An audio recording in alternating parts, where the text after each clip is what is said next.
క్రీస్తునందు ప్రియమైనటువంటి దేవుని వారలారా, దేవుని ప్రజలారా, దేవుని పిల్లలారా, మీ అందరికీ క్రీస్తు వారి పరిశుద్ధ నామంలో నా హృదయపూర్వకంగా నిన్ను మనసుతో వందనాలు సమర్పిస్తున్నా.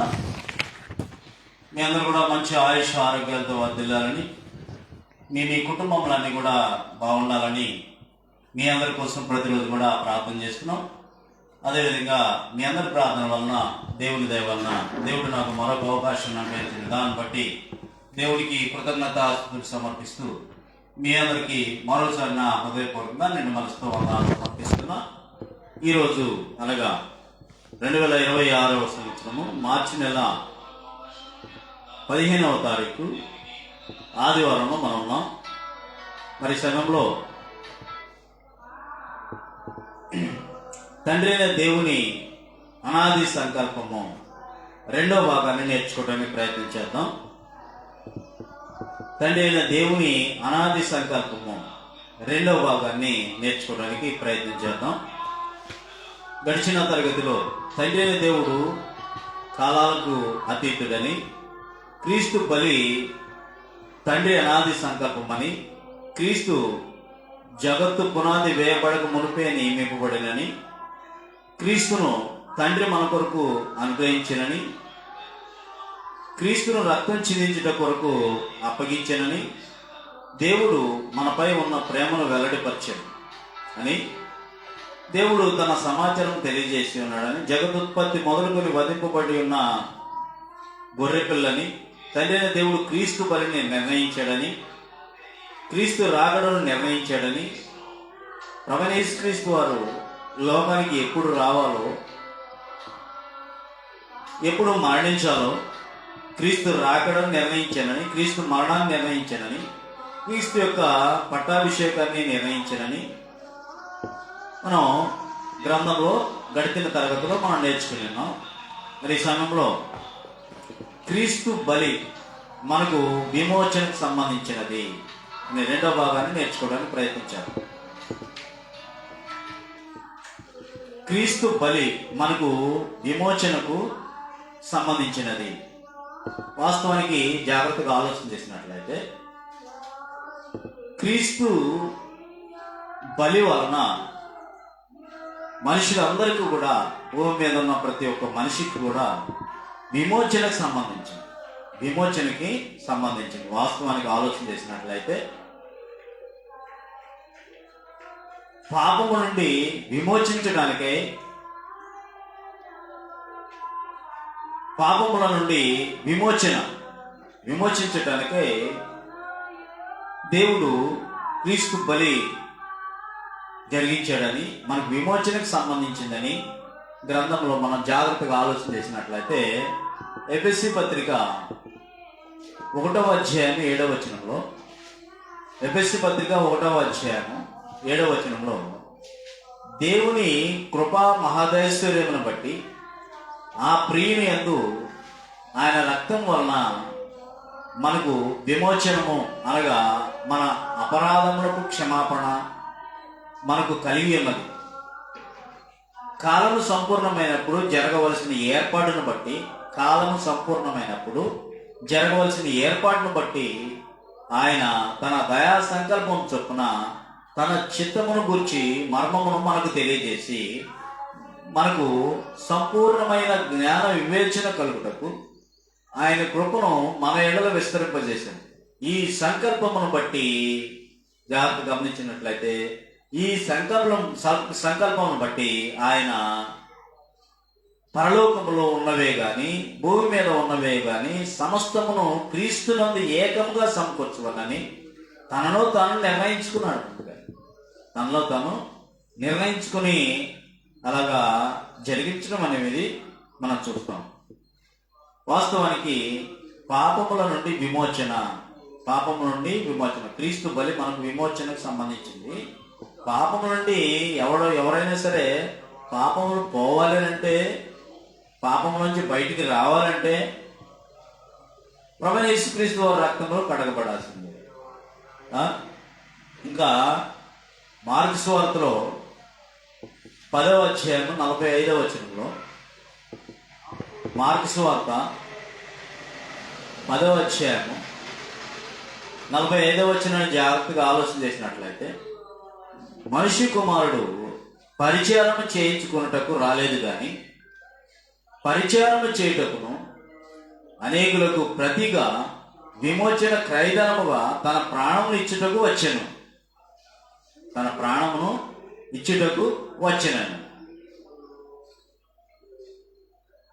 మనిషి కుమారుడు పరిచారం చేయించుకోవడానికి రాలేదు కానీ పరిచారము చేయుటకును అనేకులకు ప్రతిగా విమోచన క్రయధనముగా తన ప్రాణమును ఇచ్చుటకును వచ్చెనని మనం గ్రహించాల్సిన అవసరం అనేది ఉంది. తర్వాత ఇంకా గమనించినట్లయితే హెబ్రీ పత్రిక 2వ అధ్యాయం 17వ వచనంలో, హెబ్రీ పత్రిక 2వ అధ్యాయం 17వ వచనంలో, కావున ప్రజల పాపములకు పరిహారము కలుగజేయుటకై దేవుని సంబంధమైన కార్యములలో కనికరమును నమ్మకమును గల ప్రధాన యాజకుల నిమిత్తము అన్ని విషయములలో ఆయన తన సహోదరుల వంటి వాడు కావలసి వచ్చెను. అన్ని విషయములలో తమ సహోదరుల వంటి వాడు కావలసి వచ్చెనని గ్రంథం మనకి తెలియజేస్తుంది. ఇంకా గమనించినట్లయితే క్రీస్తు బలి మనకు విమోచనకు సంబంధించింది, పాపం నుండి విమోచన. పేతురు రాసిన మొదటి పత్రిక 2వ అధ్యాయం 24వ వచనంలో, పేతురు రాసిన రెండవ పత్రిక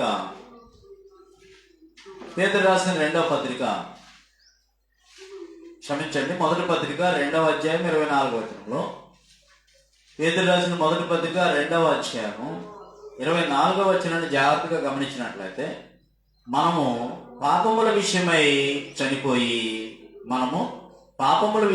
చనిపోయి నీతి విషయమై జీవించినట్లు ఆయన తానే తన శరీరమందు మన పాపములను మ్రాను మీద మోసుకొనెను. ఆయన పొందిన గాయముల చేత మీరు స్వస్థత నొందితిరి.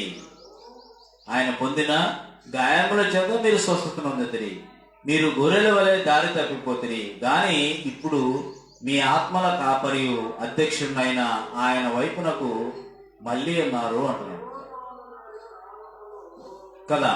మనము పాపముల విషయమై చనిపోయి నీతి విషయమై జీవించినట్లు ఆయన తానే తన శరీరమందు మన పాపములను మాన మీద మోసుకొని కొనెను.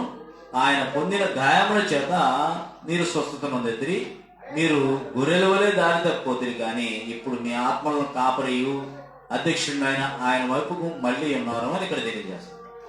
వాస్తవానికి జాగ్రత్తగా గమనించినట్లయితే క్రీస్తు బలి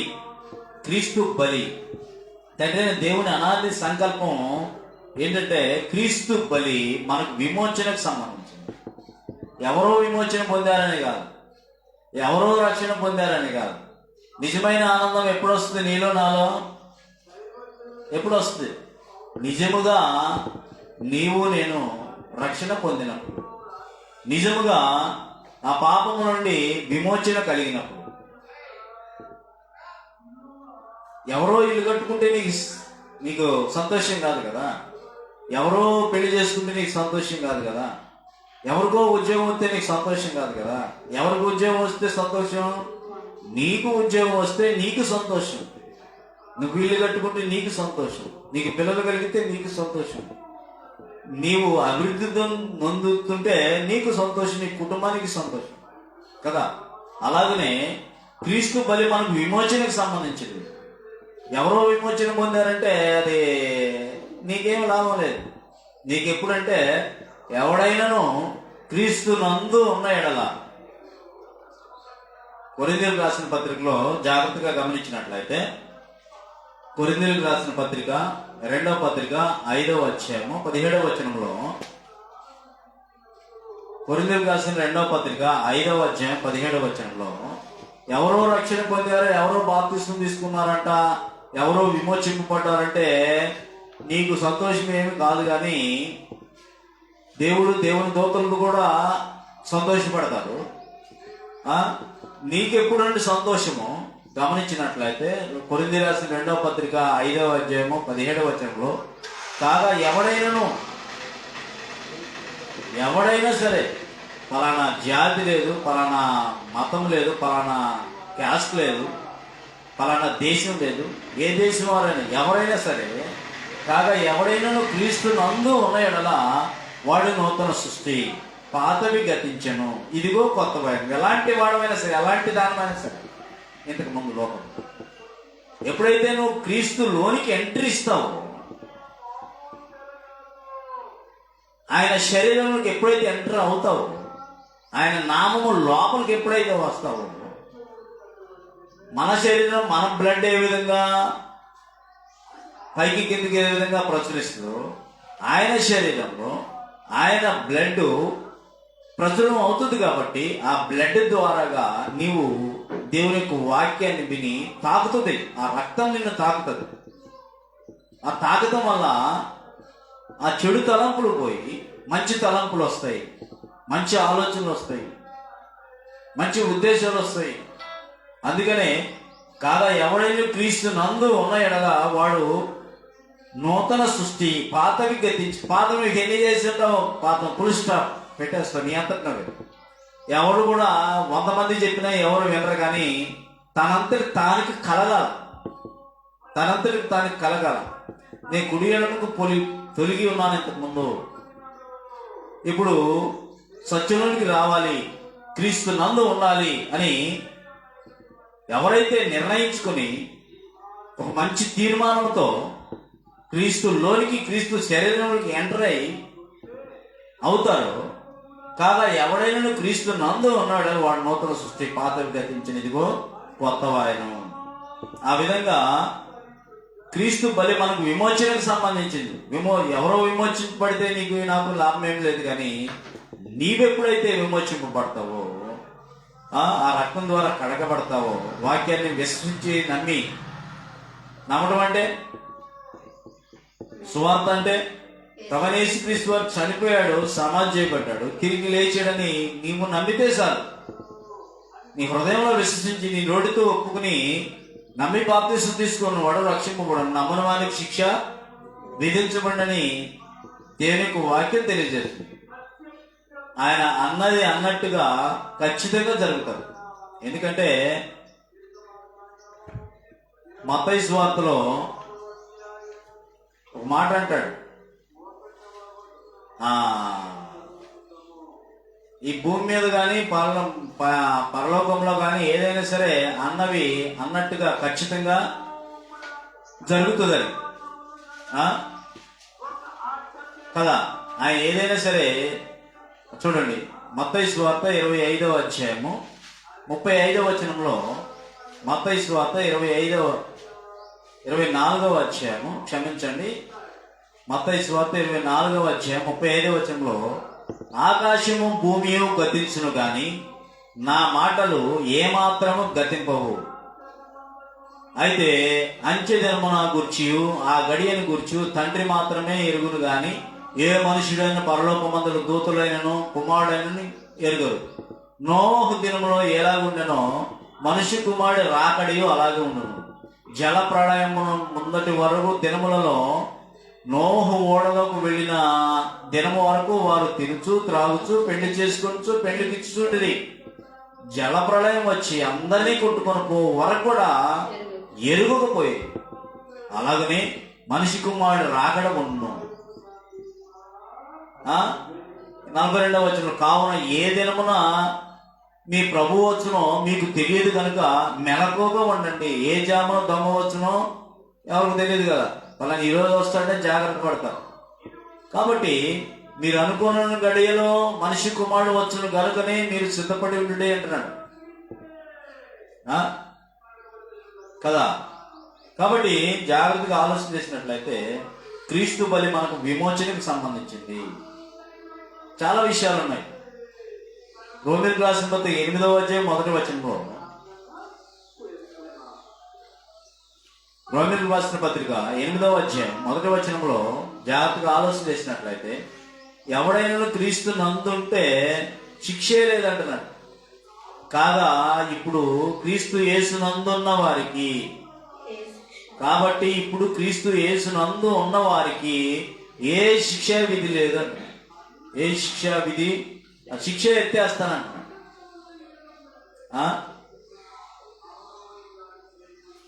కాబట్టి జాగ్రత్తగా ఆలోచన చేసినట్లు ఇవన్నీ విషయాలు మనకందరికీ తెలిసిన సంగతులే. ఈ విషయాలన్నీ మనకి తెలిసిన సంగతులే. యోహాను సువార్త 3:16 దేవుడు లోకమును ఎంతో ప్రేమించెను కాగా అన్న దగ్గరే ఉన్న విషయం అంతా.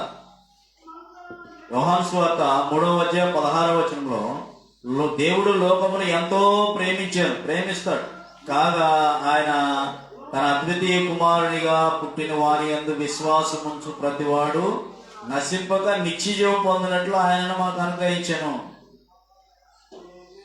నిత్యజీవం నీకు కావాలంటే క్రీస్తు లోనికి రావాల్సిందే, క్రీస్తు నందు ఉండాల్సిందే.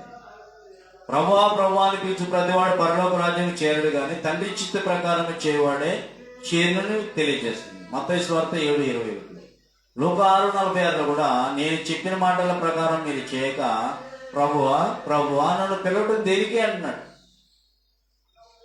అపొస్తలుల కార్యములు 4:12 కూడా మరి ఏ నామమున నీకు రక్షణ కలగదు, ఏ నామములోనే రక్షణ ఉందని తేట తెల్లగా తెలియజేస్తున్నాడు. అపొస్తలుల కార్యం 4:12 ఈ నామముననే నామం అంటే పేరు. భూమి మీద ప్రభువైన యేసుక్రీస్తు పేరుని దేవుడు హైలైట్ చేసి పెట్టి వచ్చాడు. ఈ నామములనే మనము రక్షణ పొందవాలని గాని ఆకాశము కింద మనుషులలో ఇవ్వబడిన మరి ఏ నామమున రక్షణ పొందలేము. చాలా వచనాలని మనం చూసుకున్నట్లయితే దానియేలు గ్రంథం 2:44 రాజుల కాలంలో ఒక రాజ్యమును స్థాపించను, దాన్ని ఎవరైతే దాన్ని పొందుతారో దానికి మాత్రమే సంబంధించింది అది. ఇంకా ప్రభువైన యేసుక్రీస్తు వారు ఏమి తిందామో ఏమి త్రాగుదామో ఏమి ధరించుకుందామో అని చింతొద్దు, మొట్టమొదటి నా నీతిని నా రాజ్యాన్ని వెతకమన్నాడు. యోహాను వచ్చి పరలోక రాజ్యం సమీపించి ఉన్నది అన్నాడు. ప్రభువైన యేసుక్రీస్తు వారు నా నీతిని నా రాజ్యాన్ని వెతకని నీకు ఏం కావాలన్నా ఇస్తాను. నోహు ఏ విధంగా పడవబట్టాడో ఆనాడు ఈనాడు ప్రభువైన యేసుక్రీస్తు వారు మత్తయి సువార్త 16:18 ఈ బండ మీద నా సంఘమును కట్టుదు, దాని ఎదుట పాతాళ లోక ద్వారమును నేరమని మీతో ఖచ్చితంగా చెప్తున్నానంట.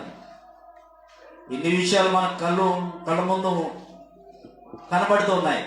కాబట్టి క్రీస్తు బలి మనకు విమోచనకు సంబంధించింది, పాపము నుండి విమోచనకు సంబంధించింది. ఆ రక్తములోనే ఆ నామములోనే ఉన్నది రక్షణ అని చెప్పేసి గ్రంథం తేట తెల్లగా తెలియజేస్తున్నాడు కదా.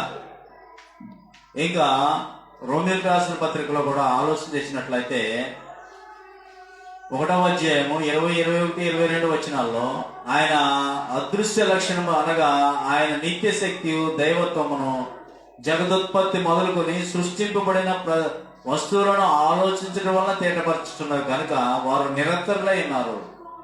మరియు వారు దేవుని ఎరిగి ఆయనను దేవునిగా మహింపరచలేదు, కృతజ్ఞతాస్తులు చెల్లింపలేదు, కానీ తమ వాదములు ఎందుకు ఎద్దులేని వారి అవివేక హృదయము అంధకారమైనట్టున్నాడు. వారి అవివేక హృదయము అంధకారమైనది అంటున్నాడు. ఎఫెసీ పత్రికలో ఇంకా తేట తెల్లగా మనం గమనించినట్లయితే 1వ అధ్యాయంలో ఎఫెసీ పత్రిక 1వ అధ్యాయము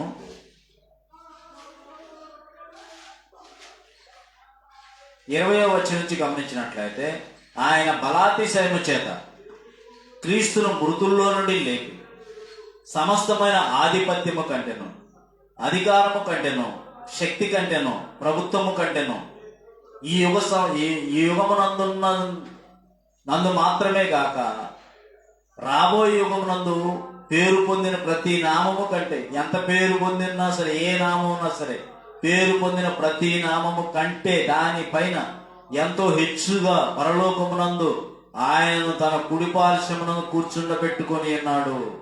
మరియు సమస్తమును ఆయన పాదముల కింద ఉంచి సమస్తమును పైన ఆయనను సంఘమునకు శిరస్సుగా నియమించెను.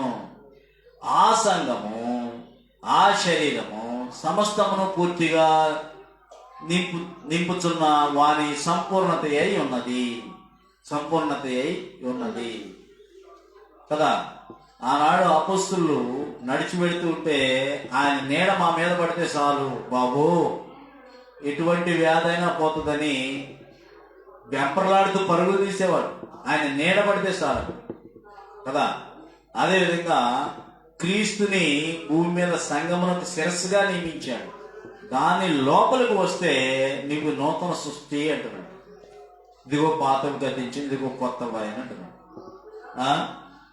క్రీస్తు బలి మనకు విమోచనకు సంబంధించింది, పాపము నుండి విమోచనకు సంబంధించింది. పాపం యొక్క ఏలుబడి నుండి విమోచన. కొలస్సీ పత్రిక 1వ అధ్యాయము 13వ వచనంలో, కొలస్సీ పత్రిక 1వ అధ్యాయము 13వ వచనంలో, కొలస్సీ పత్రిక 1వ అధ్యాయం 13వ వచనంలో, ఆయన మనలను అంధకార సంబంధమైన అధికారం నుండి విడుదల చేసి తాను ప్రేమించిన తన కుమారుని యొక్క రాజ్య నివాసులుగా చేశాను. ఆ కుమారుని యందు మనకు విమోచనము, ఆ కుమారుని యందు మనకి విమోచన అనగా పాప క్షమాపణ కలుగుతున్నది. నువ్వు చేసిన పాపాలు పాప క్షమాపణ కలగాలంటే క్రీస్తు లోనికి, క్రీస్తు నందు ఉండాల్సిందే ఖచ్చితంగా. బయట ఉండి నేను అన్ని చేశాను కదా అని అనుకుంటే మనల్ని మనమే మోసపోయిన వారు. మీరు వినువారు మాత్రమేండి, మిమ్మల్ని మీరు మోసపరచుకోకుండా వాక్య ప్రకారం ప్రవర్తించు వారినై ఉండండి అంటున్నాను. కాబట్టి పాపం యొక్క ఏలుబడి నుండి విమోచన, దుర్నీతి నుండి విమోచన. తీతు పత్రిక 2:14లో, తీతు పత్రిక 2వ అధ్యాయము 14వ వచనంలో, ఆయన సమస్తమైన దుర్నీతి నుండి మనల్ని విమోచించి సత్క్రియల యందు ఆసక్తి గల ప్రజలను తన కోసము పవిత్రపరుచుకొని తన సొత్తుగా చేసుకున్నటకు తన్ను తానే మన కొరకు అర్పించుకొనెను. ఆయన సమస్తమైన దుర్నీతి నుండి మనల్ని విమోచించి సత్క్రియల యందు ఆసక్తి గల ప్రజలను తన కోసం పవిత్రపరుచుకొని తన సొత్తుగా చేసుకున్నటకు తను తానే తన సొత్తుగా చేసుకున్నటకు. తన సొత్తుగా నువ్వు రావయా అని అంటుంటే, ఆయన సొత్తు అవ్వాలని అంటుంటే ఆ సొత్తు మాకు అన్నట్టుగా ఎడగడం కానీ దూరంగా విన్నట్టుగా ఉంటున్నా అనమాట. తన సొత్తుగా చేసుకున్నటకు తను తానే మన కొరకు అర్పించుకున్నాడు కదా. గలతీ రాసిన పత్రికలు కూడా 4వ అధ్యాయం 4వ వచనంలో, గడిచిన తరగతిలో కూడా మనం చూసాం. గలతీ రాసిన పత్రిక 4వ అధ్యాయము 4వ వచనంలో, అయితే కాలము పరిపూర్ణమైనప్పుడు దేవుడు తన కుమారుని పంపెను. ఆయన స్త్రీ యందు పుట్టి మనము దత్తపుత్రులను కావాలని ధర్మశాస్త్రము లోబడి ఉన్న వారిని విమోచించుటకే ధర్మశాస్త్రం లోబడి ఆయన. గలతీ 1:4లో కూడా, గలతీ పత్రిక 1వ అధ్యాయం 4వ వచనంలో కూడా, మన తండ్రి అయిన దేవుని చిత్త ప్రకారము క్రీస్తు మనలను ప్రస్తుతపు దుష్టకాలములో నుండి విమోచింపవలనని మన పాపముల నిమిత్తము తను తాను అప్పగించుకున్నాను. దేవునికి యుగ యుగములకు మహిమ కలుగును కాక. తను తాను అప్పగించుకున్నాడు కదా. వాస్తవానికి క్రీస్తు బలి మనకు విమోచనకు సంబంధించింది. పాపం నుండి విమోచన, పాపం యొక్క ఏలుబడి నుండి విమోచన, దుర్నీతి నుండి విమోచన, ధర్మశాస్త్రం నుండి విమోచన, దుష్టకాలం నుండి విమోచన. తర్వాత గమనించినట్లయితే సర్వమానవాళి పట్ల తండ్రి అయిన దేవుడు ఎంత గొప్ప విమోచన సంకల్పం కలిగి ఉన్నాడు. అందుకనే ప్రయాసపడి భారం మోసుకున్న సమస్య ఎల్లారని అయితే నేను మీకు విశ్రాంతి కలిగి చేస్తాను. మీరు సర్వలోకానికి వెళ్ళండి, సర్వ సృష్టికి సువార్త ప్రకటించండి, నమ్మి బాప్తిస్మం పొందిన రక్షింపండి, నమ్మడానికి శిక్ష విధింపండి అని తెలియజేయడం మనం చూస్తాం కదా. సర్వమానవాళి పట్ల తండ్రి అయిన దేవుడు ఇంత గొప్ప విమోచన సంకల్పం కలిగి ఉన్నాడు. ముందుగానే ఏదైనా ఒక పని చేయాలంటే మనం ఏం కళ్ళలు కంటాం, ఒక ఇల్లు కట్టాలంటే ఏమేమి కళ్ళలు కంటాం ముందుగానే. ఇది ఇంత ఎత్తు ఉండాలా, ఇంత పొడుగు ఉండాలా, ఇంత ఎత్తు ఉండాలా, ఇన్ని గదులు ఉండాలా, ఇట్లా ఉండాలని చెప్పేసి ఏ విధమైన కళలు కంటామో అలాగా సంగమం గురించి దేవుని యొక్క ప్రణాళిక ముందుగానే ఎలా ఉండాలి అని చెప్పేసి ప్రణాళిక ఉంది. ఇప్పుడు రాసుకున్నది కాదు, ఇప్పుడు వచ్చింది కాదు. కాబట్టి యేసుక్రీస్తు తండ్రి అయిన దేవుని సంకల్పం నెరవేర్చుటకు వచ్చి ఉన్నాను అన్నాడు. మత్తయి సువార్త 20వ అధ్యాయం 28వ వచనంలో, మత్తయి సువార్త 20వ అధ్యాయము 28వ వచనంలో కూడా గమనించినట్లయితే ఆయన ఏమన్నాడంటే, అలాగే మనిషి కుమారుడు పరిచారము చేయించుకుంటూ రాలేదు కానీ పరిచారము చేయుటకు అనేకులకు ప్రతిగా విమోచన క్రయధనంగా తన ప్రాణమునిచ్చుటకు వచ్చనని చెప్పాను. యేసుక్రీస్తు తండ్రి దేవుని సంకల్పాన్ని నెరవేర్చడానికి వచ్చాడు. నా అంతా నేనే మాట్లాడట్లేదు, తండ్రి ఏదైతే చెప్పమన్నాడో, ఏదైతే బోధించమన్నాడో అదే చెప్తున్నాను మీకు అని చెప్పాడు. తండ్రి ఏదైతే చెప్పమన్నాడు అదే నేను చెప్తున్నాను, నా సొంత మాటలు నేనేం చెప్పట్లేదు అని చెప్పేసి చాలా చోట్ల. క్రీస్తు మిమ్మల్ని ప్రేమించి మన కొరకు తాను దేవునికి అర్పణగా బలిగా అప్పగించుకున్నాడు. దాన్ని చూసాం తీతు పత్రిక 2:14, ఎఫెసీ 5:2లో కూడా, ఎఫెసీ పత్రిక 5వ అధ్యాయము 2వ వచనంలో కూడా గమనించినట్లయితే అక్కడ మొదటి నుంచి చూడండి. కావున మీరు ప్రియులైన పిల్లల వలె దేవుని పోలి నడుచుకోండి, క్రీస్తు మిమ్మును ప్రేమించి పరిమళ వాసనగా ఉండుటకు, క్రీస్తు మిమ్మును ప్రేమించి పరిమళ వాసనగా ఉండుటకు మన కొరకు తాను దేవునికి అర్పణగాను బలిగాను అర్పించుకున్నాను. అలాగనే మీరును కూడా ప్రేమ కలిగి నడుచుకోండి. మీరు ఒకవేళ జారత్వమే గాని, ఒకవేళ ఏ విధమైన అపవిత్రతే గాని, ఒకవేళ లోభత్వమే గాని, ఒకవేళ వీటి పేరైనా మీరు ఎత్తకూడదు. ఇదే పరిస్థితులకు తగినది. కృతజ్ఞత వచనమే మీరు ఉచ్చరింపవలను కానీ మీరు బూతులైనను పోకి మాటలైనను సరస్వతులైనను ఉచ్చరింపకూడదు. ఇవి మీకు తగవు. వ్యభిచారి అయినను అపవిత్రుడైనను విగ్రహారాధికుడైనను ఎన్న లోబి అయినను క్రీస్తు యొక్క దేవుని యొక్క రాజ్యమునకు హక్కుదారుడు కాడని సంగతి మీకు నిశ్చయంగా తెలియను. ఆ హక్కును పోగొట్టుకుంటావు, సంఘములో హక్కును పోగొట్టుకుంటావు. ఆ హక్కుని ఎవరు పోగొట్టుకున్నారు? అంతకుముందు చిక్కుడుగా కూర ఎర్రగా కనపడుతుంటే ఏశావు ఏం కొట్టుకున్నాడు? ఆశీర్వాదాన్ని కోల్పోయాడు, జ్యేష్ఠత్వాన్ని కూడా కోల్పోయాడు. కాబట్టి గమనించినట్లయితే హక్కుదారుడు కాడని ఆ సంగతి విగ్రహాల వీటిలో ఏదైనా చిక్కున్నట్లయితే క్రీస్తు యొక్కయు దేవుని యొక్కయు రాజ్యమునకు హక్కుదారుడు కాడనే సంగతి మీకు నిశ్చయముగా తెలియను. వ్యర్థమైన మాటల వలన ఎవడును మిమ్మల్ని మోసపరచనీయకుడి. ఇట్టి క్రియల వలన దేవుని ఉగ్రత అవిధేయుల వారి మీదకి వచ్చును కనుక మీరు అట్టి వారితో పాలివారై ఉండకుడి అని తెలియజేస్తున్నాం కదా. కాబట్టి సర్వమానవాళి పట్ల దేవుని యొక్క ఎంత గొప్ప ప్రణాళిక విమోచన సంకల్పం కలిగి ఉన్నాడు. యేసుక్రీస్తు తండ్రి దేవుని సంకల్పం నెరవేర్చడానికి వచ్చి ఉన్నాడు అని మనకి క్రీస్తు మిమ్మల్ని ప్రేమించి మన కొరకు తాను అర్పణగా బలిగా అర్పించుకున్నాడు. మనము మన సొత్తుగా తన సొత్తుగా చేసుకున్నట్టుకు తనను తాను అప్పగించుకున్నాడు. మన కొరకు తనను తాను రిక్తులుగా చేసుకున్నాడు. మన కొరకు తాను రిక్తులుగా చేసుకున్నాడు. ఫిలిప్పీ 2:5-7 ఫిలిప్పీ నేను ముగించిపోతున్నాను. ఫిలిప్పీ పత్రిక 2వ అధ్యాయము 5-7 వచనాల్లో, క్రీస్తు యేసునకు కలిగిన ఈ మనస్సు మీరు కలిగింది, ఆయన దేవుని స్వరూపమును కలిగిన వాడయ్యండి, దేవునితో సహవాసముగా ఉండుట విడిచిపెట్టకూడని భాగ్యమని ఎంచుకోనలేదు కానీ మనిషిని పోలికగా పుట్టి దాసుని స్వరూపం ధరించుకుని తన్ను తానే రిక్తులుగా చేసుకున్నాడు. మరియు ఆయన ఆకారమందు మనుషుడిగా కనబడి మరణము పొందినంతగా అనగా శిలువ మరణం పొందినంతగా విధేయత చూపిన వాడై తను తాను తగ్గించుకున్నాడు. తను ఏం చేసుకున్నాడు? తగ్గించుకున్నాడు. మనం ఒక మాట అంటే పడం. నేను ఒక మాట అంటే పడినండి, నన్ను ఎవరైనా ఊరికి ఒక మాట అంటే నేను పడినండి, ఏ పని విషయంలో సరే ఒక మాట అంటే నేను పడినండి అని అనుకుంటూ ఉంటాం. అయితే ఆయన ఏ తప్పు లేదు, ఏ తప్పు లేదు, ఇది లేదు, అయినప్పటికీ కూడా జాగ్రత్తగా గమనించినట్లయితే తను తాను తగ్గించుకున్నాడు. సాక్షాత్తు ఫేస్ టు ఫేస్ చూసి ఉమ్మి వేస్తున్నారు, నోటి మీద పిడిగుద్దులు గుద్దుతున్నారు, కొడుతున్నారు, తిడుతున్నారు. అయినా సరే తండ్రి వీరేమి చేస్తున్నారు వీరు ఎరగరు గనక వీరిని క్షమించడని తెలియచేయడం మనం చూస్తాం కదా.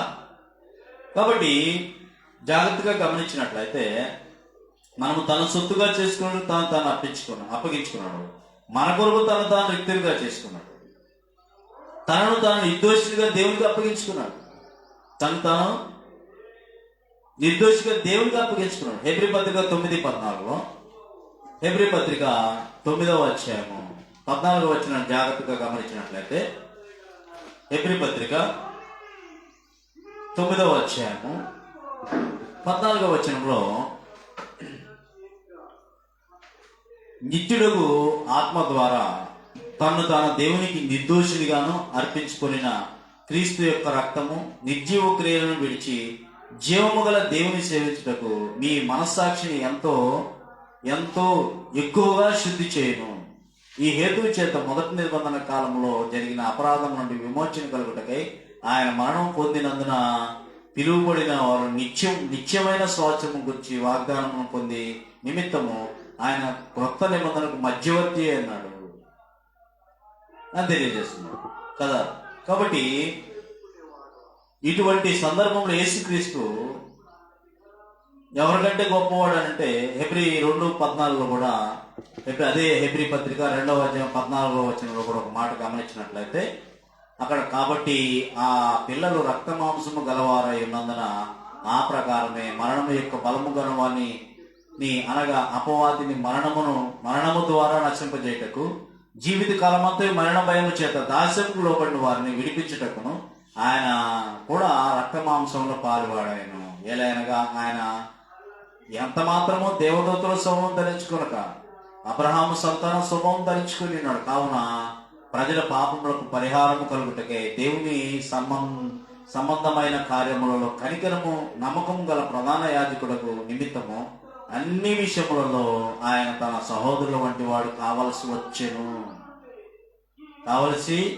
తాను శోధింపబడి శ్రమ పొందిన కనుక శోధింపబడి వారికి సహాయం చేయగలవాడై ఉన్నాడు అని కూడా ఇక్కడ తెలియజేస్తుంది. ఇటువంటి సందర్భంలో యేసుక్రీస్తుకు యెహోషువ గాని ఎలీషా గాని వీళ్ళందరికంటే కూడా చాలా గొప్పవాడు. ఇంతకుముందు ఎంతమంది అయితే ఉన్నారో అందరికంటే కూడా గొప్పవాడు. అదే హెబ్రీ పత్రికలో 4వ అధ్యాయం 14వ వచనం నుంచి కూడా గమనించినట్లయితే 4వ అధ్యాయం 14వ వచనంలో ఆకాశ మండలము గుండా వెళ్ళిన దేవుని కుమారుడైన యేసుక్రీస్తు అను గొప్ప ప్రధాన యాజకుడు మనకున్నాడు కనుక మనం ఒప్పుకొని దాన్ని గట్టిగా చేపట్టుతాము. మన ప్రధాన యాజకుడు మన బలహీనతలందు మనతో సహానుభావము లేనివాడు కాడు, కానీ సమస్త విషయముల్లో మన వల్లే శోధింపబడినను ఆయన పాపము లేనివాడుగా ఉండను కనుక మనము కనికరింపబడి సమయోచితమైన సహాయం కొరకు కృప పొందినట్లు ధైర్యంతో కృపాసనమునొద్దకు చేరుదుము అంటున్నాడు. కాబట్టి క్రీస్తు శిలువ బలి మరణ విషయంలో తండ్రికి ప్రార్థన చేసిన తండ్రి యేసు ప్రార్థన వినలేదు. మొత్తుకున్నాడు. ఎంత మొత్తుకున్నాడంటే, అయ్యా ఏమండి, అబ్రాహాము తన కుమారుడిని పర్వతం మీదకి తీసుకెళ్లి బలియమన్నప్పుడు సాక్షాత్తు తన తండ్రి చేతులు కట్టేసి తన తండ్రి ఆ బలిపేట మీద పెట్టేసి 2 చేతులు విరిచి కట్టేసి ఆ కత్తి తీసుకుని తన కొడుకునే వేయడానికి సిద్ధపడ్డాడు అని అంటే దేవుని మీద ఎంత విశ్వాసం ఉంచి ఉన్నాడు. దేవుడైన యెహోవా తన కుమారుడైన యేసుక్రీస్తుని బలి ఇవ్వటానికి మరి ఆ బలి ఇచ్చేటప్పుడు తన తండ్రి అలాగ చేస్తుంటే ఉదాహరణకి జాగ్రత్త ఒక్క విషయం గమనించండి. నేను ముగించేస్తున్నాను. ఎవరైనా నేను చంపడానికి కత్తి తీసుకుని మెడ మీద పెట్టి కత్తి తీసుకుని వేయిపోతుంటే ఏం చేస్తావు? నన్ను చంపొద్దన్నా, నన్ను కొట్టొద్దన్నా, నన్ను చంపొద్దన్నా, ఇక నుంచి చేయనన్నా, ఇంకా అలా చేయనన్నా అని చెప్పేసి బతిలాడతాం. నన్ను చంపొద్దని ప్రమాణ యేసుక్రీస్తు వారు తండ్రిని దేవుని ఎంత బతిమాలంటారు. అయ్యా నేను ఈ శిక్ష నుంచి తప్పించలేవా? మరి ఒకసారి వచ్చాడు, నేను బలి చేయండి, నా కొరకు ప్రార్థన చేయండి నేను బండరవతులు వచ్చి నన్ను పట్టుకోబోతున్నారు, నేను కాసేపట్లో సిలువ వేయబడతాను, వాళ్ళు నన్ను పట్టుకుంటారు, నన్ను తీసుకెళ్తారు. ఇస్కరియోతు ఏమొచ్చాడు? 30 వెండి అమ్ముడుపోయి నేను ఎవరినైతే ముద్దు పెట్టుకుంటానో ఆయనే పట్టుకోండి, ఆయనే సిలువ వేయండి, ఆయనే తీసుకెళ్ళండి అని చెప్పేసి కపటం కలిగి వచ్చారు. దాంట్లో అసలు లోపల ప్రార్థన ఎంతో కుమిలిపోయాడు ఆయన. కుమిలిపోయినా సరే తండ్రి అనాది సంకల్పం కాబట్టి దాన్ని మార్చడానికి చేర్చడానికి అవకాశం లేదు కాబట్టి ఎంత ప్రాధేయపడినప్పటికీ కూడా వినలేదు. ఎవరి ప్రార్థన? ప్రభాని తన సొంత కుమారుని ప్రార్థన తన తండ్రి వినలేదు. ఎందుకంటే ఆయన ప్రణాళిక, నువ్వు చనిపోవాలయ్యా, నువ్వు చనిపోతేనే ఈ యొక్క లోకానికి రక్షణ, నువ్వు చనిపోతేనే ఈ లోకంలో పాపానికి విమోచన. కానీ నువ్వు చనిపోవాలి. ఎంత విలవిల్లాడిపోయింటాడు చూడండి ఒకసారి. చూడండి లూకాసు వార్త 22వ అధ్యాయంలో, లూకాసు వార్త 22వ అధ్యాయంలో, లూకాసు వార్త 22వ అధ్యాయం, లూకాసు వార్త 22వ అధ్యాయము 39 నుంచి 44 వచనాలు గమనించినట్లయితే, తర్వాత ఆయన బయలుదేరి తన వాడుకు చొప్పున ఒలీవల కొండకు వెళ్ళగా శిష్యులను ఆయన వెంట వెళ్ళింది. ఆ చోటు చేరి ఆయన వారితో, మీరు శోధనలో ప్రవేశించుకుంటున్నట్లు ప్రార్థన చేయడం చెప్పి ఏంటంట. తర్వాత ఆయన బయలుదేరి తన వాడుకు చొప్పున ఒలీవల కొండకు వెళ్ళగా తీశారు అందరూ. శిష్యులను ఆయన వెంట వెళ్ళి ఆ చోటు చేరి ఆయన వారితో, మీరు శోధనలో ప్రవేశించుకుంటున్నట్లు ప్రార్థన చేయడం చెప్పి వారి యొక్క నుండి రాతివేత దూరము వెళ్ళి మోకాళ్ళుని తండ్రి, ఈ గిన్నె నా యొద్ద నుండి తొలగించుటకు నీ చిత్తమైతే తొలగించుము, అయినను నా ఇష్టము కాదు. ఏమన్నాడు? అయినను నా ఇష్టము కాదు, నీ చిత్తమే సిద్ధించునుగా. కానీ తను తాను తగ్గించుకుని విధేయత చూపిన వాడై మనం కూడా జాగ్రత్తగా ఆలోచన చేసినట్లయితే మనం ప్రార్థన చేస్తుంటాం, నా ఫలానా కావాల్సిందే, ఇవ్వాల్సిందే. దేవా, కొంతమంది బోధకులు కూడా, దేవా దిగొచ్చి స్వస్థపరచు, దిగొచ్చి కార్యం చేయి. నీరికెళ్ళేదో దేవుడు అసిస్టెంట్ అయినట్టు నువ్వు దిగిరా, వచ్చి అజ్జయ్ అని చెప్తూ ఉంటాడు. ప్రభువైన యేసుక్రీస్తు ఏమన్నాడు? అయ్యా, నా ముందు నేను ఈ ముందు జరగబోయే ఈ గిన్నె నా ఎద్దు నుండి తొలగించు, అయినను నా చిత్తం కాదు, నా ఇష్ట ప్రకారం నీ చిత్తమే చిత్తం కాదు అని చెప్పేసి ప్రార్థించాడంట. అప్పుడు పరలోకం నుండి ఒక దూత ఆయన కనబడి ఆయనను బలపరిచాను. ఆయన వేదన పడి మరింత ఆతురత కాసేపులో మరణం పొందుతున్నాడు. చూడండి, మీకు ఇంకా పర్టికులర్గా ఎలా ఉంటుంది ఆ వేదన అనేది. కాసేపట్లో ఉరిశిక్ష వేసి జైల్లో కొంతమంది ఉరిశిక్ష వేస్తుంటారు. కొద్ది క్షణాల్లో ఉరిశిక్ష వేస్తారనే వ్యక్తి ఆవేదన ఎలా ఉంటుందో సాక్షాత్తు మనం చూస్తే అర్థమవుతుంది. ఒక్కొక్క భార్య, పిల్లలు చుట్టూ తిరుగుతుంటాయి. ఏమైపోతారో ఏంటో పరిస్థితి, నేను లేకపోతే నా భార్య, నా బిడ్డలు ఏమైపోతారు, నా పరిస్థితి ఏంటని చెప్పేసి ఎన్నో ఆలోచనలతో తలడిల్లిపోతారు అన్నమాట, వేదనతో. ఆయన వేదన పడి మరింత ఆతురతగా ప్రార్థన చేయగా ఆయన చెమట నేల పడుచున్న గొప్ప రక్త బిందువుల వలె ఆయన ప్రార్థన చాలించి లేచి తన శిష్యులకు వచ్చి, వారు దుఃఖముఖము చేత వీళ్ళు ఏం చేస్తున్నారు? నిద్రించుడు చూసి మీరెందుకు నిద్రించుతున్నారు? శోధనలో ప్రవేశించుకున్నట్లు లేచి ప్రార్థన చేయడని వారితో చెప్పాను. ఆయన ఇంకనూ మాట్లాడుతుండగా ఇదిగో జనులు గుంపులుగా వచ్చి 12 మందిలో యోధ అనబడిన వాడు కంటే ముందుగా నడిచి యేసును ముద్దు పెట్టుకున్నాడు.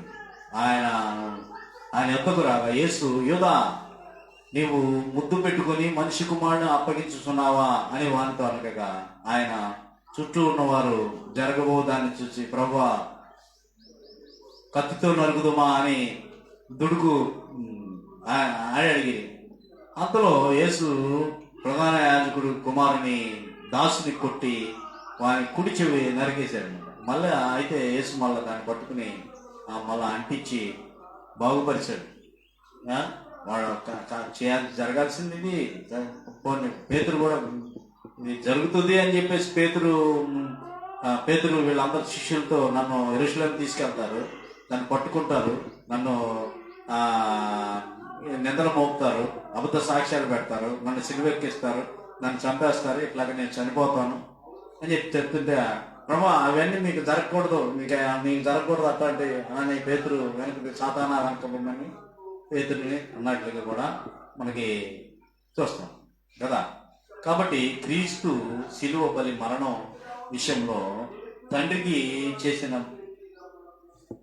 తండ్రి యేసు ప్రార్థన ఎంత విలువెల్లాడిపోయినా సరే ప్రార్థన వినలేదు. కాబట్టి ఎందుకంటే అది విమోచన, మనుషులందరూ కూడా రక్షింపడాలని విమోచన. ఈ ప్రణాళిక ఎప్పుడు తండ్రి దేవుని అనాది కాల సంకల్పం. అనాది కాలం మేము గడిచిన తరగతిలో కూడా మీకు చెప్పాను. అనాది అంటే ఏంటి, ఆది అంటే ఏంటి? ఆది అంటే ఆది కాలం మనం చూస్తుంటాం, ఆది కాలం నుంచి మనం చూస్తుంటాం, మనం చేతిలో గ్రంథం పెట్టుకున్నాం, ఆది అంటే దేవుడు ఎలాగ చేసింది అంటే అది కూడా లేదు. భూమి ఆకాశం అసలు ఏమీ లేనప్పుడు, మనిషి ఆదరణ కూడా చేయనప్పుడు తండ్రి అయిన దేవుని అనాది సంకల్పం ఆలాపన చేస్తాం, హవం చేస్తాం, మీరు ఫలించి అభివృద్ధి చెందరని చెప్తాం. ఒకవేళ వాళ్ళే తప్పు చేస్తే ఏంటి పరిష్కారం? ప్రభువైన యేసుక్రీస్తు ఈ లోకానికి నేను శరీరధారిగా వెళతాను, మనంద పాపాలను విమోచించడానికి నేను సిలువెక్కి మరణించి నా రక్తం ద్వారా విమోచించి. అదే ఎఫెసీ పత్రికలో గమనించినట్లయితే ఆ వచనం చూసుకుని ముగించేసుకుంటాను. ఎఫెసీ పత్రిక 1వ అధ్యాయము 3వ వచనంలో మన ప్రభువైన యేసుక్రీస్తు యొక్క తండ్రి దేవుడు స్తుతింపబడును గాక, ఆయన క్రీస్తునందు పరలోక విషయంలో ఆత్మ సంబంధమైన ప్రతి ఆశీర్వాదం మనకు అనుగ్రహించాడు. ఎట్లనగా తన ప్రియుని యందు తాను ఉచితముగా మనకు అనుగ్రహించిన తన కృపా మహిమ కీర్తి కలిగినట్లు తన చిత్త ప్రకారమైన దయా సంకల్పము చొప్పున యేసుక్రీస్తు ద్వారా తనకు కుమారునిగా స్వీకరించుటకై మనల్ని ముందుగా తన కోసం నిర్ణయించుకుని మనము తన ఎదుట పరిశుద్ధులము నిర్దోషమై ఉండవాలని ఎప్పుడంటే జగత్తు పునాది వేయబడక మునిపే ప్రేమ చేత ఆయన క్రీస్తులో మనల్ని ఏర్పరచుకునను. దేవుని కృపా మహదైశ్వర్యమును బట్టి ఆ ప్రియుని యందు ఆ రక్తం వల్ల మనకు విమోచనం అనగా మన అపరాధములకు క్షమాపణ మనకు కలిగి ఉన్నది. కాలము సంపూర్ణమైనప్పుడు జరగవలసిన ఏర్పాటును బట్టి ఆయన తన దయా సంకల్పము చొప్పున తన చిత్తమును గురించి మర్మము మనకు తెలియజేసి మనకు సంపూర్ణమైన వివేచన జ్ఞానం కలుగుటకు ఆ కృపను మన ఎడల విస్తరింపజేసి ఆ సంకల్పమును బట్టి ఆయన పరలోకములో ఉన్నవే గాని భూమి మీద ఉన్నవే గాని సమస్తమును క్రీస్తు నందు ఏకంగా సమకూర్చవలని తనలో తాను నిర్ణయించుకున్నాడు. ఎప్పుడు నిర్ణయించుకున్నాడు? అదన్నమాట అనాదిలోనే తండ్రి అయిన దేవుని అనాది కాల సంకల్పంలోనే ఇలాగ జరగాలని ఉన్నది. ఆ విధంగా దేవుని అనాది సంకల్పం అనేది తండ్రి అయిన దేవుని అనాది సంకల్పం ఉన్నది. అవకాశం ఇచ్చినప్పుడే సద్వినియోగం చేసుకోవాల్సింది. ఎప్పుడు దాకా అవకాశం? మీకు ఎన్ని సంవత్సరాలు? ఎవరికి ఎన్ని సంవత్సరాలు? ఆ భూమి మీద మనం ఉన్నప్పుడే అవకాశం ఉన్నప్పుడే సద్వినియోగం చేసుకోవాలి. దీపం ఉన్నప్పుడే ఇల్లు చెక్క పెట్టుకోవాలి. దీపం ఆరిపోయిన తర్వాత చనిపోయిన తర్వాత ఇంకా గేట్ వేసిన తర్వాత టైం అయిపోయిన తర్వాత కలిగను బుద్ధి లేని కనికలు ఎంతో ఆసక్తిగా ఉన్నారు, ఎన్నో పాటలు పాడారు, ఎంతో ఆసక్తి ఎంతో ఆత్మీయంగా ఉన్నారు. నూనె అయిపోయింది, ఇల్లు తెచ్చుకుంటాను, ఈలోపు గేట్ వేసిపోయిన టైం అయిపోయింది. మారు మనసు పొందడం అవకాశం కూడా లేకుండా పోయింది. ఎవరికి? హెబ్రీ పత్రికలో అంటాడు కదా, మారు మనసున అవకాశము ఆశీర్వాదం పొందని అవకాశం కూడా లేకుండా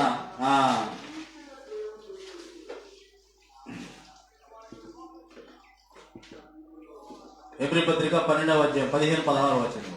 మీరు ఎవడైనా దేవుని కృపను పొందకుండా తప్పిపోవునేమో అనియు చేదైన వేరు ఏదైనా మొలచి కలవరపరచడం అనేకులు అపవిత్రులై పోదురేమో అని ఒక పూట కూటి కొరకు తన దేశంతో హక్కును అమ్మివేసిన ఏశావు వంటి భ్రష్టుడైనను వ్యభిచారి అయిన ఉండునేమో అని జాగ్రత్తగా చూసుకోండి. ఏశావు ఆ తర్వాత ఆశీర్వాదం పొందకూడదు, కన్నీళ్లు విడిచి చూడు, దానికోసం శ్రద్ధతో వెతికినను మారు మనసు పొందని అవకాశము దొరకక విసర్జించబడినని మీరు ఎరుగుదురు కదా. ఆ టైం అయిపోయిన తర్వాత నేను మారు మనసు పొందుతాను, నేను బాప్తిజం పొందాలని ఉంది, నేను మారు మనసు పొందాలని, నేను బాప్తిజం తీసుకుంటాను అని మంచంలో ఉండి నిన్ను ఎవరు నలుగురు పట్టుకుని తీసుకెళ్లే స్థితిలో నువ్వు అనుకున్నా సరే అవ్వదు. వాక్యాన్ని విని విశ్వసించి నమ్మి బాప్తిసం పొందినట్టు, నమ్మి బాప్తిసం తీసుకున్నట్టు రక్షింపడు, నమ్మడానికి శిక్ష విధింపడు. దేవుడు తండ్రి సమయం ఇస్తాడు, ఆ సమయంలోనే చేయాలి, ఆ సమయంలోనే చేయాలి. తండ్రి దేవుని అనాది సంకల్పం అనేది ఉంటుంది. ఒక్కసారే బుద్ధి పొందాలని తండ్రి దేవుని చిత్తానుసారంగా ఆయన రక్తం ద్వారా విమోచన అని చెప్పేసి అవకాశం ఇచ్చాడు. అవకాశం ఉన్నప్పుడే మనం ముందుకు వెళ్ళాల్సిన అవసరం. పిట్టలు ఎప్పుడు వల్ల పడితే వాడికి తెలుసా, చేపలు ఎప్పుడు వల్ల పడితే తెలుసా, ఎప్పుడు ఏమవుతుందో తెలుసా, నెక్స్ట్ ఇంకొక మినిట్ తర్వాత ఏం జరుగుతుందో తెలుసా. కుర్ర వాళ్ళే, మంచి ఆరోగ్యంగా ఉన్న వాళ్ళే రోడ్డును వెళుతూ ఎన్నో చూస్తున్నాం, మనం ఎన్ని చూస్తున్నాం. అందుకనే నేడైనను రేపైనను ఒకనొక పట్టణంకు వ్యాపారం చేసి లాభం సంపాదించుకుని చెప్పుకునే వాళ్ళారా, మీ జీవం ఏ పాటి ఎంతలో కనబడి అంతలో మాయమైపోయే ఆవిరిలాంటి బ్రతుకులు మా బ్రతుకులు. ఏం జరుగుతుందో తెలియదు. అదే రక్షణ పొంది ఉన్నట్లయితే ఏం జరిగినా పర్లేదు, అంటే సిద్ధపాటు కలిగి ఉండటం. ఏం జరిగినా పర్లేదు. శరీరమే ఎట్టి పరిస్థితులు నిష్ప్రయోజనమే, ఆత్మీయ చేరుతుంది. దాని రక్షణ అదే కదా తరతరాలు యుగాలు ఉండేది. స్థితిని మార్చుకునేది అదే కదా, అది ముఖ్యం, చాలా ప్రాముఖ్యమైనది. కాబట్టి తండ్రి దేవుని అనాది సంకల్పం ఎలాగ ఉంది, అలాగ మనం సమయాన్ని పోనీయకుండా సజ్జీలుగా చేసుకుంటాం. అజ్ఞానం వాళ్ళ కాదు, జ్ఞానంలో కాదు నడుచుకుని ముందుకు వెళ్లాల్సిన అవసరం అనేది ఉన్నది. ఎప్పటివరకు ఓపికతో చక్కగా విన్నా మీ అందరికీ నా హృదయపూర్వకంగా నిండు మనసుతో వందనాలు సమర్పిస్తూ ముగించేస్తున్నాను. మీ అందరూ కూడా ఆత్మీయంగా ఎదగాలనే ఉద్దేశంతోనే మేము ముందుకు వెళ్తున్నాం. అందరూ కూడా రక్షింపడాలని, లోకంలో ఎవరు నా దేవుని చిత్తం కాదు, అందరూ రక్షింపడాలని దేవుని యొక్క చిత్తమే ఎనదు కనుక, అందరూ రక్షింపడాలని దేవుని యొక్క ప్రణాళిక ఎనదు కనుక ముందుకు వెళ్తున్నాం. అందరికీ మరోసారి ఓపికతో చక్కగా విని ఆలోచించిన మీ అందరికీ నా హృదయపూర్వకంగా నేను మనసుతో వందనాలు సమర్పిస్తున్నాను.